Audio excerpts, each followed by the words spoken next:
Hello বন্ধুরা, তো দেখো আমি ছেলেকে স্কুল থেকে নিয়ে এসে টেস্ট টেন্ট করে কাপড়টা ছেড়ে দিয়ে এবারে দেখছি যে মা উপরে সবজি নিয়ে এসছে বাজার থেকে।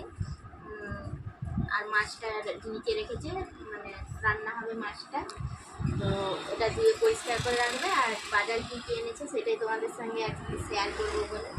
তো বেশি কিছু আনেনি, এনেছে যে ডাঁটা, এখন এই ডাঁটা দেখছো কত মোটা চেহারা।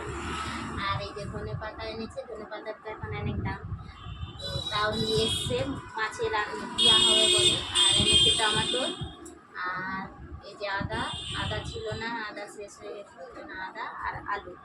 আর আজকে বেশি কিছু আনেনি, তো সবজি আছে বাড়িতে, ফ্রিজে আছে রাখা, তো ওগুলো আমি ফ্রিজে এখন রেখে দিব। ডাঁটাটা আজকে রান্না হবে না, কালকে করবো রান্না। মাছ দিয়ে বলছিল করতে, কিন্তু বললাম না, মাছটা হচ্ছে টমাটোর আলু দিয়ে ধনে পাতা দিয়ে মানে ঝোল হবে। আর হচ্ছে আরেকটা কিছু রান্না করবো যেগুলো সবজি, তো আর বেশি কিছু রান্না করবো না, কেন ছেলেকে পড়তে বসাতে হবে। সব হচ্ছে রান্না বান্না করে, তার পড়া আছে, টিউশনি আছে, পড়তে যাবে, তার স্কুল টিউশনি পড়া করবে, সেই জন্য। তো ঠিক আছে, টাটা।